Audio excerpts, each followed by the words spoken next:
నమస్తే, welcome to 10 TV. ఈరోజు మనం చాలా విషయాలను తెలుసుకోబోతున్నాం. ఎందుకంటే మనందరికీ చిన్న పిల్లల దగ్గర నుంచి పెద్దవాళ్ళకి కూడా చాలా సమస్యలు ఈ మధ్యకాలంలో మనం చూస్తూ ఉంటాం. ఎగ్జాంపుల్గా చెప్పుకోవాలంటే డాండ్రఫ్ ఇష్యూస్ కావచ్చు, లేకపోతే అధిక బరువు, ఎక్కువగా వెయిట్ గెయిన్ అవ్వడం, వెయిట్ లాస్ కూడా చూస్తూ ఉన్నాం. థైరాయిడ్ విషయాలు కావచ్చు, లేదు అంటే చిన్నపిల్లల్లో షుగర్స్ కూడా మనం చూస్తున్నాం. ఇలాంటి వాటన్నిటి కూడా పరిష్కార మార్గాలను మనం ఈరోజు తెలుసుకుందాం. ఈరోజు మనతో పాటు ఉన్నారు వంటింటి వైద్యానికి కేర్ ఆఫ్ అడ్రస్గా ఉన్నటువంటి senior ayurvedic doctor Chittibotla Madhusudan Sharma గారు. వారు ఉన్నారు, వారితో మాట్లాడదాం. నమస్తే అండి. నమస్తే. ఎలా ఉన్నారు? బాగున్నానమ్మా. సో నేను ఇంతకుముందు చెప్పినట్టు చాలా సమస్యలు చూస్తున్నాం మనం. ఇంతకుముందు లేని సమస్యలు కూడా ఎక్కువగా మనం చూస్తున్నాం. సో అందులో ముందుగా చూసుకుంటే హెయిర్ లాస్ అనేది మనం ఎక్కువగా వింటూ ఉన్నాం, చిన్నపిల్లల దగ్గర నుంచి పెద్దవాళ్ళ వారికి. సో దానికి కొన్ని చిట్కాలు చెప్పండి.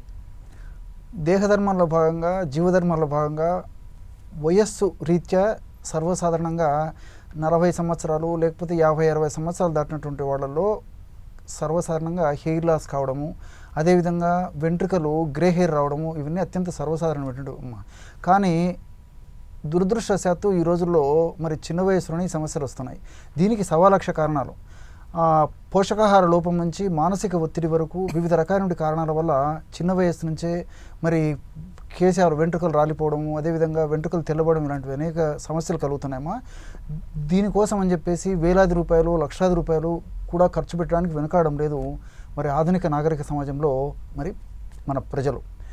మంచి మంచి చిట్కాలు ఉన్నాయమ్మా. అలాంటి వాటిల్లో అందరూ వాడుకోదగ్గ, క్షేమదాయకమైనటువంటి, ఈజీగా తయారు చేసుకోదగ్గ మంచి వంటింటి వైద్యానికి సంబంధించినటువంటి ఒక చిట్కా చెప్తానమ్మా.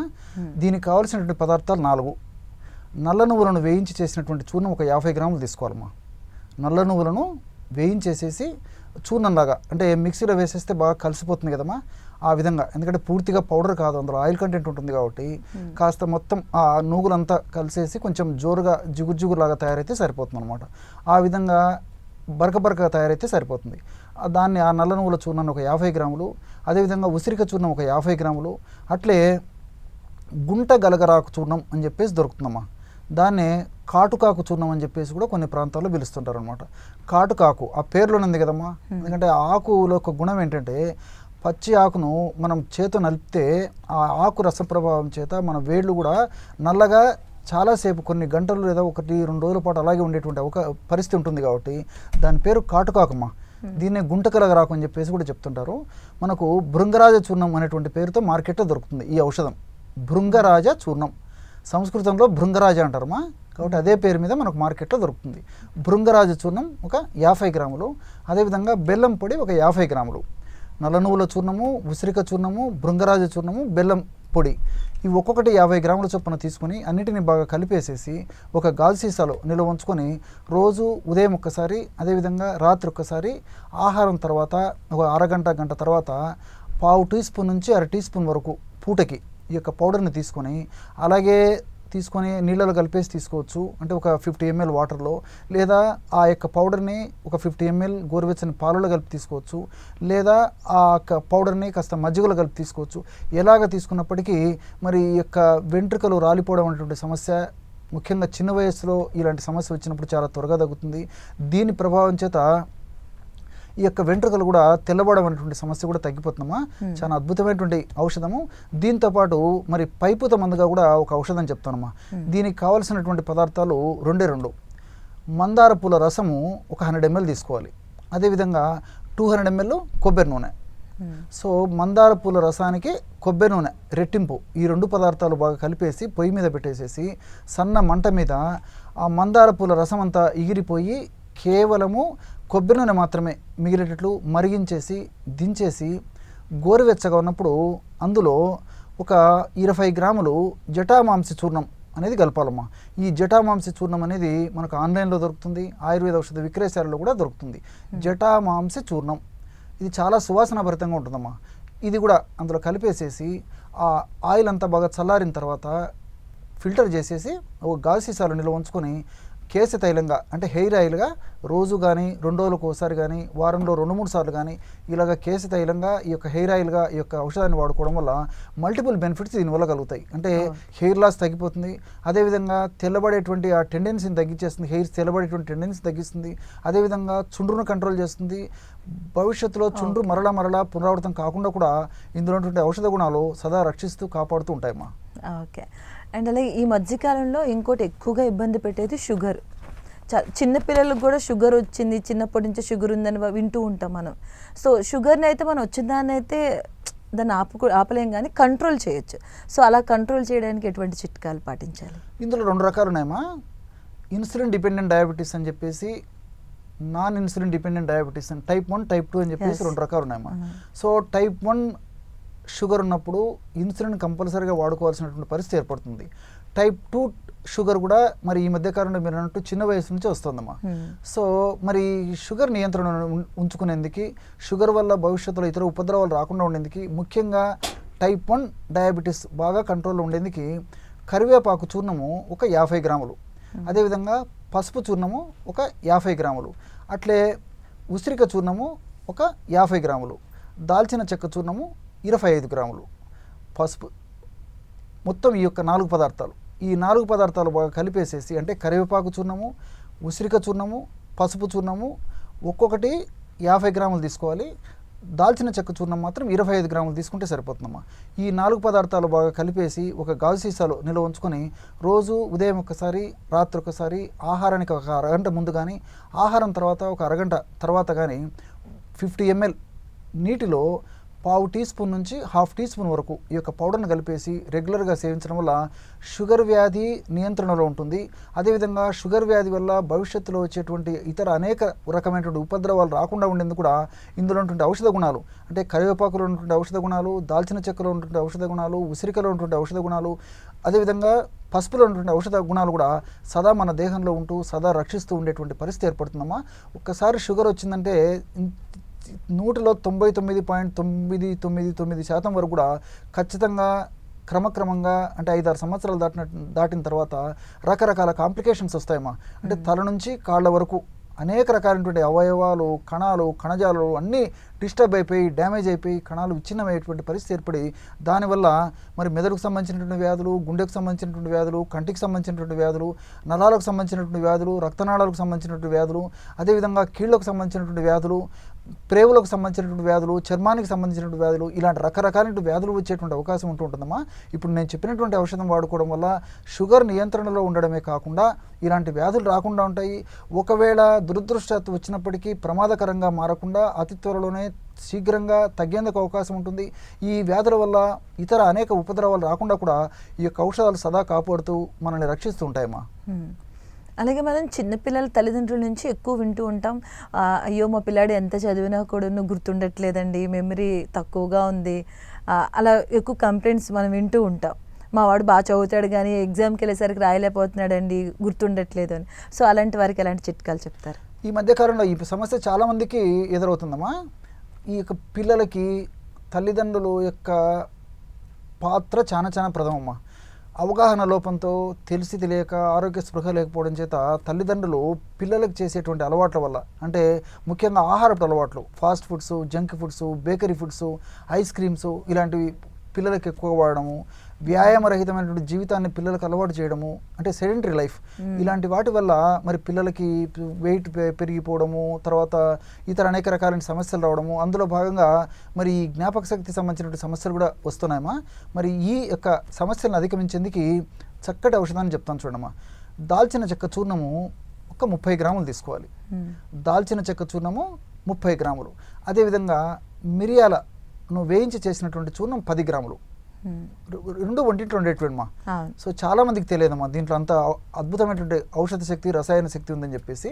సో దాల్చిన చెక్క చూర్ణం 30 గ్రాములు, అదేవిధంగా కేవలం 10 గ్రాములు మిరియాల చూర్ణం, అంటే మిరియాలను కాస్త వేయించేసేసి చూర్ణం చేసేసి దాల్చిన చెక్క చూర్ణంలో కలిపేసేయాలన్నమాట. ఈ 2 పదార్థాలు బాగా కలిపేసి ఒక గాజు సీసాలో నిల్వ ఉంచుకొని రోజు రాత్రిపూటమ్మా 500 మిల్లీగ్రాముల నుంచి 1 గ్రామ్ వరకు ఈ యొక్క పౌడర్ని తగినంత స్వచ్ఛమైనటువంటి తేనెతో కానీ లేకపోతే తగినంత స్వచ్ఛమైనటువంటి ఆవు నేతితో కానీ కలిపి రెగ్యులర్గా ఇవ్వడం వల్ల మరి జ్ఞాపక శక్తి చాలా అద్భుతంగా వృద్ధి అవుతుందమ్మా పిల్లల్లో. అంతేకాకుండా ఈ ఆహార పదార్థాలు, నేను చెప్పినటువంటి ఆహార పదార్థాల వల్ల, అదేవిధంగా పిల్లల్లో కూడా మానసిక ఒత్తిడి వల్ల, వ్యాయామరహిత జీవితం వల్ల మెదడులో టా అనేటువంటి హానికారకమైనటువంటి ప్రోటీన్ ఉత్పత్తి అవుతూ ఉంటుందమ్మా. ఈ టా అనేటువంటి హానికారకమైనటువంటి ఉత్పత్తి ఎక్కువ కావడం చేత కూడా జ్ఞాపక శక్తి తగ్గేదానికి అవకాశం ఉంటుంది. కాబట్టి నేను చెప్పినటువంటి ఔషధం ఈ దాల్చిన చెక్క, మిరియాలు కలిపి వాడుకోవడం వల్ల మెదడులో టా అనేటువంటి ప్రోటీన్ని ఆ శక్తిహీనంగా తయారు చేస్తుంది. అదేవిధంగా ఆ యొక్క ప్రోటీన్ ప్రొడక్షన్ కూడా తగ్గించేందుకు ఈ దాల్చిన చెక్కలో ఉన్నటువంటి సినిమాల్డిహైడ్ ఇతర రసాయన పదార్థాలు, అదేవిధంగా మిరియాల్లో ఉన్నటువంటి పెప్పరిన్ ఇతర రసాయన పదార్థాలు కూడా ఉపయోగపడతాయి. కాబట్టి మరి మల్టిపుల్ బెనిఫిట్స్ ఉంటాయి. కాబట్టి క్షేమదాయకంగా మరి దీర్ఘకాలం పాటు వాడినప్పటికీ పిల్లలకు ఈ యొక్క ఔషధం వల్ల చాలా ఉపయోగకరమైనటువంటి పరిస్థితి ఉంటుంది. కాబట్టి క్షేమదాయకంగా వాడుకోవచ్చు.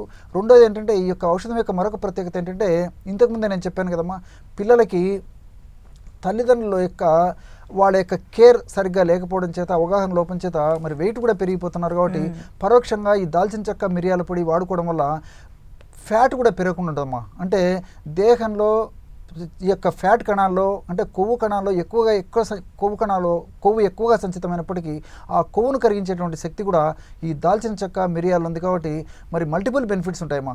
అదే నేను చెప్పాను కదమ్మా, కేవలము జ్ఞాపక శక్తి, ఏకాగ్రత, ధారణా శక్తి, స్మరణ శక్తిని పెంచడమే కాకుండా మరి ఎక్కువ వెయిట్ పెరగకుండా కూడా సదా ఇందులో ఉన్నటువంటి ఔషధ గుణాలు కాపాడుతూ రక్షిస్తూ ఉంటాయమ్మా. ఓకే అండి. అలాగే ఈ మధ్యకాలంలో అంటే వంటింటి చిట్కాలు మనం వెళ్ళి వేలు ఖర్చు పెట్టి కొనే రకం కాకుండా వంటింటి చిట్కాల్లో పిల్లలు తీసుకోవాల్సిన డైలీ బేసిస్లో ఫుడ్లో ఇవి ఖచ్చితంగా తీసుకోవాలి అంటే ఎటువంటి పదార్థాలు చెప్తారు? ఇది కూడా చాలా మంచి ప్రశ్నమా. గత కార్యక్రమాల్లో కూడా నేను చాలామందికి చాలా వీడియోల్లో కూడా చెప్తుంటానమ్మా. ఎందుకంటే పిల్లలకి ఆహార అలవాట్లు అవగాహన లోపంతో, ఆరోగ్య స్పృహ లేకపోవడం చేత మరి తల్లిదండ్రులు ఆ హాని కలగజేసేటువంటి ఆహారపు అలవాట్లు చేయడం జరుగుతుందమ్మా. సో మరి ఈ నేపథ్యంలో మరి వారు గుర్తెరిగి ఇప్పటికైనా తెలుసుకొని చక్కటి ఆహార విధి విధానాలను పిల్లలకు అలవాటు చేసినట్లయితే చక్కటి ఆరోగ్యవంతమైనటువంటి భావి తరాలు మనం చూడడానికి వీలవుతుందమ్మా. మరి పిల్లలకు సహజ సిద్ధమైన డైట్ ఇవ్వడానికి ప్రాధాన్యత ఇవ్వాలమ్మా. అంటే రోజు తీసుకునేటువంటి ఆహారంలో కనీసము 20% ప్రకృతి ఇచ్చినట్టు, అంటే డ్రై ఫ్రూట్స్ కానీ, డ్రై నట్స్ కానీ, సీజనల్ ఫ్రూట్స్ కానీ, అదేవిధంగా మరి ఈ యొక్క మొలకలమ్మా, స్ప్రౌట్స్ కానీ, ఇలాంటి ఆహార పదార్థాలు చిన్నప్పటి నుంచి అలవాటు చేయాలమ్మా. సో ఏదో ఒక పద్ధతిలో ఇచ్చేటువంటి ఆహారంలో కనీసం 20%, 10 నుంచి 20% వరకు ఖచ్చితంగా ఈ అలవాటు చేయడం చాలా చాలా ముఖ్యమమ్మా. అదే దీంతోపాటు ముఖ్యంగా ఈవినింగ్ అవర్స్లో మాత్రం ఈ డ్రై నట్స్ కానీ, డ్రై ఫ్రూట్స్ కానీ, అదేవిధంగా సీజనల్ ఫ్రూట్స్ కానీ ఇలాంటివి ఈవినింగ్ అవర్స్లో మరి ఒక ప్రత్యేకమైనటువంటి ఒక స్పెషల్ ఆహారంగా, లేకపోతే ఒక డిన్నర్గా ఇదే ఆహారం ఇవ్వడం కూడా పిల్లలకు అలవాటు చేయడం చాలా చాలా మంచిదమ్మా. దీనివల్ల స్థూల పోషకాలు యొక్క సమస్య తగ్గిపోతుంది, సూక్ష్మ పోషకాలు యొక్క లేమితనము తగ్గిపోతుంది, ఇతర మైక్రోన్యూట్రియంట్స్ కానీ, తర్వాత బి కాంప్లెక్స్ ఫ్యాక్టర్స్ కానీ, ఇలాంటి అనేక మినరల్స్ కానీ ఇలాంటివన్నీ కూడా భర్తీ జరిగేసేసి ఆరోగ్యవంతమైనటువంటి యొక్క పిల్లలు చక్కటి ఆరోగ్యాన్ని పెంపొందించుకోవడానికి అవకాశం ఏర్పడుతుందమ్మా. ఓకే అండి. అలాగే మనం ఈ మధ్యకాలంలో ఎక్కువగా వింటుంది దంత సమస్యలు కూడా ఎక్కువగా వింటుంటాం. చిన్నపిల్లలకి చిన్నప్పటి నుంచే ఆ పుచ్చిపన్ను కానీ అంటే మనం పాలపళ్ళు అంటాం కదా, అలా రావడం కూడా ఈ మధ్యకాలంలో ఎక్కువగా చూస్తున్నాం. సో అలాంటి వాటికి ఎలాంటి చిట్కాలు చెప్తారు? ఓకేమ్మా, చిన్నపిల్లల్లో ఈ దంత సమస్యలు పూర్వకాలంతో పోల్చుకుంటే విపరీతంగా పెరిగిపోయినాయమ్మా. రకరకాల పేస్ట్లు వాడుతున్నారు, రకరకాల పౌడర్స్ వాడుతున్నారు, రకరకాల కెమికల్స్తో నిర్మితమైనటువంటి ఎన్నో అడ్వర్టైజ్మెంట్ చూసుకుంటూ కూడా మరి వాడుతున్నారు. కానీ ఆశించినటువంటి ఫలితాలు ఎక్కువ శాతం మందిలో పిల్లల్లో కలగడం లేదమ్మా. దంతాల సమస్యలు, చిగుళ్ళ సమస్యలు, ఇలాంటివి అనేక రకాలైన సమస్యలు వస్తున్నాయమ్మా. మరి పిల్లలకి ఏంటంటేమ్మా, చిన్నప్పటి నుంచే రోజు 2 సార్లు దంతధావనం చేయడం అలవాటు చేయాలమ్మా. ఫస్ట్ చేయాల్సింది. సో రోజు 2 సార్లు, ఉదయం ఒకసారి, రాత్రి ఒకసారి దంతధావనం, పళ్ళు తోమడం అలవాటు చేయాలి. అదేవిధంగా ఆహారం తీసుకున్నటువంటి ప్రతిసారి కూడా కాస్త నీళ్లు, గోరువెచ్చని నీళ్లు ఆ సందర్భానుసారంగా అవకాశం ఉండి దొరికితే గోరువెచ్చని నీళ్లతో నోరు పుక్కిలించి వేయడం అలవాటు చేయాలి. అలా వీలు కానటువంటి పక్షంలో మామూలు నీళ్ళైనా సరేమా, మామూలు టెంపరేచర్లో ఉన్నటువంటి నీళ్లు కూడా కాస్త నీళ్లు తీసుకొని పుక్కిలించేసి ఉమ్మేసేయాలన్నమాట. ఆ విధంగా ఒక గ్లాస్ నీళ్లు కాస్త నీళ్లు నోట్లో పోసుకోవడము, పిక్కిలించేసి ఉమ్మేసేయడం. ఈ విధంగా ఆహారం తర్వాత ప్రతిసారి ఆహారం తీసుకున్న తర్వాత పిల్లలకు అలవాటు చేయడం చాలా చాలా ప్రధానమ్మా. అదేవిధంగా మరి పళ్ళపొడి విషయం మనం ఆలోచించినట్లయితేమా మనకి మార్కెట్లో త్రిఫలా చూర్ణం అని చెప్పేసి దొరుకుతుందమ్మా.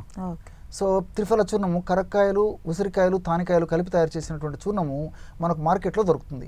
ఈ యొక్క త్రిఫల చూర్ణాన్ని ఒక 100 గ్రాములు తీసుకోవాలమ్మా. 100 గ్రాముల త్రిఫల చూర్ణంలో కేవలము 5 గ్రాములు మనం ఇంట్లో వాడుకునేటువంటి సాల్ట్ అమ్మా. ఈ 2 కలిపేసేసి రోజు ఒక్కసారి దంతధావన చూర్ణంగా పిల్లలకు వాడుకోవడం వల్ల దంతాలు పుచ్చు రాకుండా ఉంటుంది. అదేవిధంగా దంతాలు మరి త్వరగా శిథిలం కాకుండా ఉంటాయి. అంతేకాకుండా ఈ యొక్క ప్రభావం చేత మరి చిగురు కూడా దెబ్బతినేటువంటి పరిస్థితి ఏర్పడుతుంది. కాబట్టి చిగురులకు సంబంధించినటువంటి ఇబ్బందులు రాకుండా ఉంటాయి, నోటి దుర్వాసన రాకుండా ఉంటుంది, దంతాలు పటిష్టంగా ఆరోగ్యంగా ఉండేదానికి అవకాశం ఉంటుంది. కాబట్టి మరి కేవలము త్రిఫలా చూర్ణం ఒక 100 గ్రాముల్లో 5 గ్రాములు ఉప్పు కలిపేసేసి పిల్లలకు రోజు ఒక్కసారి దంతధావన చూర్ణంగా ఈ యొక్క ఔషధాన్ని వాడుకోవడం వల్ల చాలా చక్కటి ఫలితాలు కలిగేటువంటి పరిస్థితి ఏర్పడుతుందమ్మా. ఓకే అండి. అండ్ అలాగే ఈ మధ్యకాలంలో ఎక్కువగా పెద్దవాళ్ళకి వింటున్నాం, మనం చిన్నవాళ్ళకి కూడా వింటున్నాం, విటమిన్ డి డెఫిషియన్సీ అని, B12 డెఫిషియన్సీ అని, కాల్షియం డెఫిషియన్సీ అని.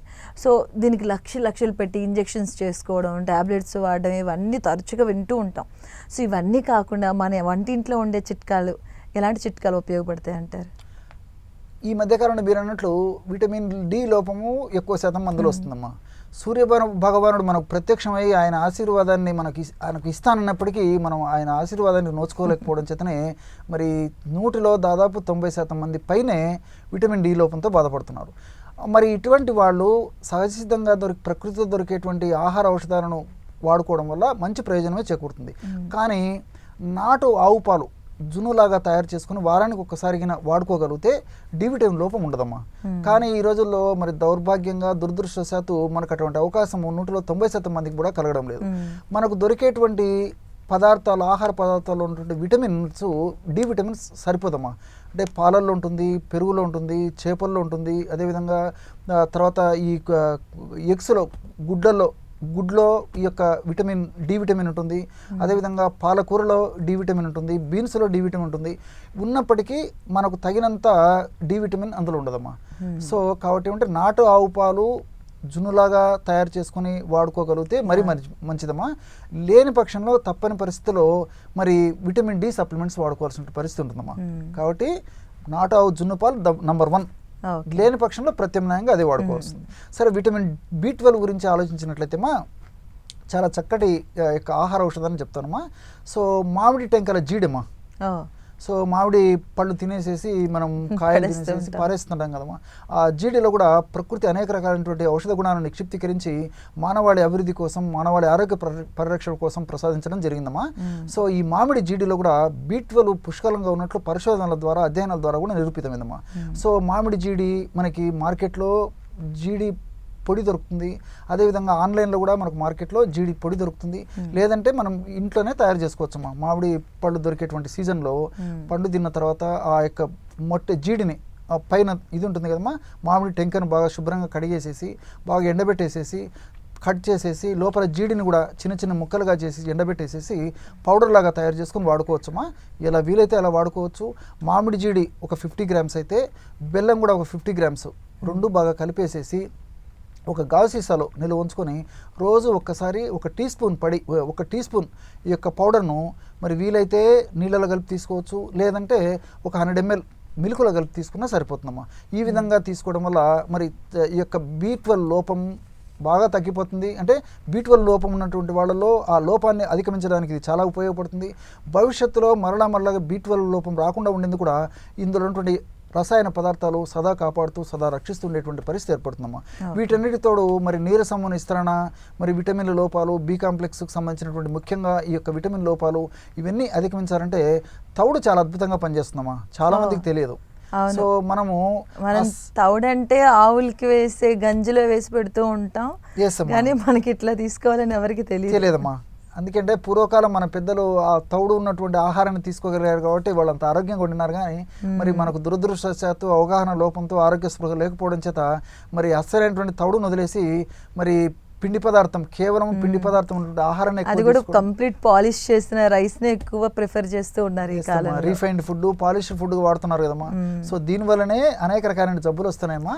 కాబట్టి అంటే తౌడు కనీసము మనం వాడేటువంటి ఈ యొక్క పుల్కాలు కానీ, రోటీలు కానీ, చపాతీలు కానీ, మరి 2 పుల్కాలు, 2 రోటీలు, 2 చపాతీలు వాడుకున్నట్లయితే అందులో ఒక 2 టీ స్పూన్లు తౌడు కలుపుకొని తీసుకోవడం కానీ, లేకపోతే తౌడుని బెల్లంతో కలిపేసేసి ఉంటలాగా తయారు చేసుకొని తీసుకోవడం కానీ, లేకపోతే ఆ యొక్క తౌడుని కాస్త మజ్జిగలో కానీ పాలలో కానీ కలిపి తీసుకోవడం కానీ, అది కాకపోతే భోంచేసేటప్పుడే మరి మొదటి ముద్దలో 1-2 స్పూన్లు తౌడు, కాస్త స్వచ్ఛమైనటువంటి నెయ్యి కలిపి తీసుకోవడం కానీ, ఇలా ఏదో ఒక పద్ధతిలో తౌడును తీసుకోవడం వల్ల మరి ఈ నీరసము, నిస్తరణ, బలహీనత, చెప్పలేనటువంటి అంతులేని నీరసము ఇలాంటి సమస్యలు ఉండవమ్మా. ఓకే. అండ్ అలాగే గతంతో పోల్చుకుంటే అలా అలా అలా ఇప్పుడున్న జనరేషన్కి వాళ్ళ ఒంట్లో బలం కావచ్చు, సామర్థ్యం కానీ తగ్గుతూ వస్తుంది ఇప్పుడున్న సిచ్యువేషన్స్ పరంగా. కానీ చిన్నపిల్లల దగ్గర నుంచి పెద్దవాళ్ళ వరకు కూడా కాసేపు నడిచిన అలసట, ఆయాసం రావడం, ఉబ్బసం, అది చాలా జబ్బులు రావడం చూస్తుండ. సో మనం డైలీ బేసిస్లో ఈ 5 పదార్థాలు ఖచ్చితంగా తీసుకోవాలి అంటే ఏ పదార్థాలు చెప్తారండి? సో రెగ్యులర్గా ఏదో ఒక ఫ్రూట్ తినడం అలవాటు చేసుకోవాలమ్మా. సో సీజనల్ ఫ్రూట్ కానీ, లేకపోతే ఈ డ్రై ఫ్రూట్స్ కానీ ఏదో ఒక పద్ధతిలో కంపల్సరీగా ఫ్రూట్స్ తీసుకోవడం అలవాటు చేసుకోవాలి. అదేవిధంగా ప్రతిరోజు కూడా ఏదో కొంత ప్రమాణంలో ఉన్న కనీసం బాదం పప్పు కానీ, పిస్తా పప్పు కానీ, వేరుశనగ కానీ, అదేవిధంగా ఈ పొద్దుతిరుగుడు విత్తనాలు కానీ, అదేవిధంగా గుమ్మడి విత్తనాలు కానీ, పుచ్చకాయ విత్తనాలు కానీ, ఇది ఏదో ఒక పద్ధతిలో ఈ డ్రై సీడ్స్ కూడా కాస్త అంటే కనీసం 7-8 గంటల సేపు నానబెట్టేసేసి ఆ యొక్క విత్తనాలు తీసుకోవడం కూడా మనం అలవాటు చేసుకోవాలమ్మా. సో ప్రతిరోజు ఇది అలవాటు చేసుకోవాలి. సో ఫ్రూట్స్ తీసుకోవాలి, ఈ విధంగా ఈ యొక్క డ్రై నట్స్ కూడా నానబెట్టి తీసుకోవాలి. డ్రై ఫ్రూట్స్ కావాలంటే అలాగైనా తీసుకోవచ్చు, నానబెట్టైనా తీసుకోవచ్చు.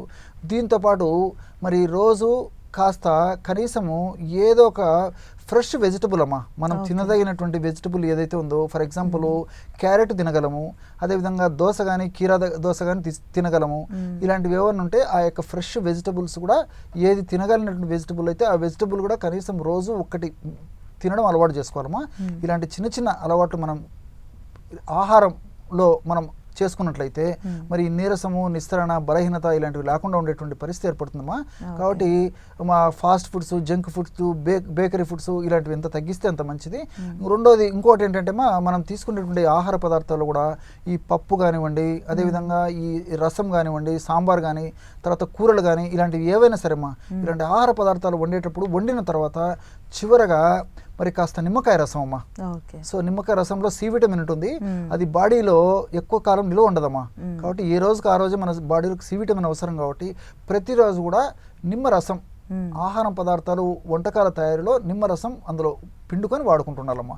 సో ముఖ్యంగా పప్పు తయారైన తర్వాత మరి లాస్ట్లో నిమ్మరసం పిండుకొని మనం తినేటప్పుడు వాడుకోవాలి. అదేవిధంగా రసం కానీ, సాంబార్ కానీ, కూరలు కానీ దేంట్లైనా సో దేంట్లైనా నిమ్మరసం వాడుకోవడం చాలా చాలా మంచిదమ్మా. ఇలాంటి చిన్న చిన్న జాగ్రత్తలు తీసుకుంటూ మరి నేను చెప్పినటువంటి పద్ధతిలో ఆహారాన్ని మనం చక్కగా సద్వినియోగం చేసుకోవడం వల్ల నిండు నూరేళ్ళు హాయిగా, ఆనందంగా, ఆరోగ్యంగా జీవించడానికి అవకాశం ఏర్పడుతుందమ్మా. అండ్ అలాగే ఈ బిజీ లైఫ్లో టెన్షన్స్, ఆఫీస్ టెన్షన్స్ కావచ్చు, ఫ్యామిలీ టెన్షన్స్ కావచ్చు, ఎక్కువగా మనకి తలనొప్పి, మైగ్రేన్ సమస్య కూడా ఎక్కువగా వింటూ ఉంటాం. దానికి త్వరితగతిన అంటే వంటింటి చిట్కాలు ఎలాంటివి పనిచేస్తాయి అంటారు? ఓకేమ్మా, ఈ రోజుల్లో మైగ్రేన్ అనేటువంటి సమస్య విపరీతంగా పెరిగిపోతుందమ్మా. సో మానసిక ఒత్తిడి ప్రధానమైన కారణము. సరే, మిగతా కారణాలు హార్మోన్ల అస్తవ్యస్తత, అదేవిధంగా మనం తీసుకునే ఆహార పదార్థాలు, స్ట్రెస్ లైఫ్, అదేవిధంగా వేళకు ఆహారం తీసుకోకపోవడము, ఎండకు ఎక్కువ ఎక్స్పోజ్ అవుతుండడము, అదేవిధంగా సరైనటువంటి నిద్ర లేకపోవడము, అదేవిధంగా ఈ ఫాస్ట్ ఫుడ్స్, జంక్ ఫుడ్స్ ఇలాంటి ఆహార పదార్థాలు తీసుకోవడము, వాతావరణ కాలుష్యము, ఇవన్నీ కూడా ప్రత్యక్షంగా పరోక్షంగా ఈ మైగ్రేన్ అనేటువంటి సమస్యకు కారణభూతం అవుతున్నాయమ్మా. మరి ఈ యొక్క సమస్య తగ్గేందుకు, సమస్య మరలా పునరావృతం కాకుండా ఉండేందుకు చక్కటి ఔషధాన్ని చెప్తానమ్మా. దీనికి కేవలం 3 పదార్థాలమ్మా. సో మన వంటింట్లో దొరికేటువంటి పదార్థాలతోనే చక్కటి ఔషధాన్ని చెప్తాను చూడండి. ధనియాలు వేయించి చేసినటువంటి చూర్ణము ఒక 50 గ్రాములు తీసుకోవాలి. జీలకర్రను వేయించి చేసినటువంటి చూర్ణం ఒక 50 గ్రాములు తీసుకోవాలి. అదేవిధంగా గసగసాలమ్మా, గసగసాలను కాస్త వేయించేసేసి చూర్ణంలాగా తయారు చేసుకొని ఒక 10 గ్రాములు గసగసాల చూర్ణం తీసుకోవాలి. సో ధనియాల చూర్ణము, జీలకర్ర చూర్ణము ఒక్కొక్కటి 50 గ్రాములు అయితే గసగసాల చూర్ణం మాత్రం ఒక 10 గ్రామ్స్ మాత్రమే తీసుకోవాలి. ఈ పదార్థాలన్నింటినీ కలిపేసేసి ఒక గాజు సీసాలో నిల్వ ఉంచుకొని రోజు ఉదయం ఆహారానికి ఒక అరగంట ముందు, అదేవిధంగా రాత్రి పడుకునేటప్పుడు 1/2 టీ స్పూన్ అంటే ఇంచుమించు 2.5 గ్రామ్స్ ఈ యొక్క పౌడర్ని కాస్త నీళ్ళలో కానీ లేకపోతే ఒక 50 ml 100 ml మిల్క్లో కానీ కలిపి తీసుకోవడం వల్ల చాలా చక్కటి ఫలితాలు కలుగుతాయి. ఈ మైగ్రేన్ అటాక్స్ తగ్గిపోయేటువంటి పరిస్థితి ఏర్పడుతుంది. తరచుగా ఈ మైగ్రేన్ పునరావృతం కాకుండా ఉంటుంది. ఇదే ఔషధాన్ని కొన్నాళ్ళ పాటు వాడుకోవడం వల్ల మరి కొన్ని సంవత్సరాల పాటు కంప్లీట్గా మైగ్రేన్ తగ్గేటువంటి కేసెస్ కూడా మేము చూసినటువంటి ఉదంతాలు ఉన్నాయమ్మా. మరి కొంతమందికి అయితే కొన్ని సంవత్సరాల పాటు కూడా మైగ్రేన్ అటాక్స్ కూడా కనిపించవమ్మా. సో ఈ 3 పదార్థాలు ఇప్పుడు నేను చెప్పినటువంటి పద్ధతిలో వాడుకోవడం వల్ల చాలా చక్కటి ఫలితాలు కలుగుతాయి. అదేవిధంగా వేళకు విశ్రాంతి తీసుకుంటుండాలి, వేళకు నిద్రిస్తుండాలి. అదేవిధంగా ఈ యొక్క మైగ్రేన్ అటాక్ వచ్చినప్పుడు చాలామందికి తెలిసే ఉంటుందమ్మా, అనుభవించి ఉంటారు. మరి సూర్య తాపానికి మైగ్రేన్ అటాక్ వస్తుంది కాబట్టి మరి వీలైనంత వరకు మరీ ఎండ ఉన్నటువంటి టైంలో బయటికి వెళ్లకుండా ఉండడం కూడా చాలా చాలా మంచిదమ్మా. ఓకే, మనం ఇంతకుముందు మాట్లాడుకున్నట్టు ఇప్పుడు తీసుకున్న ఆహార పదార్థాలు అనేవి అంత సరైన పద్ధతిలో కూడా మనం తీసుకోవట్లేదు, సరైన టైంకి తీసుకోవట్లేదు. అదే పెద్ద సమస్య అంటే దాన్ని అరగడం అనేది ఒక పెద్ద సమస్య. దాని ద్వారా గ్యాస్ట్రిక్ ప్రాబ్లం అనేది ఎక్కువగా మనం వింటూ ఉంటాం, బ్లోటింగ్ అని. సో అలాంటి వాటికి వంటింటి చిట్కాలు ఎలాంటివి ఉంటాయండి? ఓకేమ్మా, ఈ రోజుల్లో గ్యాస్ట్రిక్ ట్రబుల్ సర్వసాధారణం అయిపోయిందమ్మా. సో ఇంచుమించు ఒక 100 మందిని మనం గమనించినట్లయితే 100 మందిలో దాదాపు 80% మందికి గ్యాస్ట్రిక్ ట్రబుల్ ఒక అర్హతగా కూర్చుందన్నమాట. సో గ్యాస్ట్రిక్ ట్రబుల్ అనేటువంటి సమస్యనే భవిష్యత్తులో వచ్చేటువంటి ఇతర అనేక రకాలైనటువంటి జబ్బులకు కూడా కారణభూతం అవుతుందని చెప్పేసి చాలామంది వైద్యులు, మేధావులు, సైంటిస్టులు కూడా చెప్తున్నారమ్మా. సో ఆరిజిన్ అంతా మన జీర్ణ వ్యవస్థ మీదనే ఉంది. సో జీర్ణ వ్యవస్థ ఎప్పుడైతే సక్రమంగా లేదో, సక్రమంగా పనిచేయట్లేదో దానివల్ల వివిధ రకాలైన అనారోగ్యాలు వస్తుంటాయి.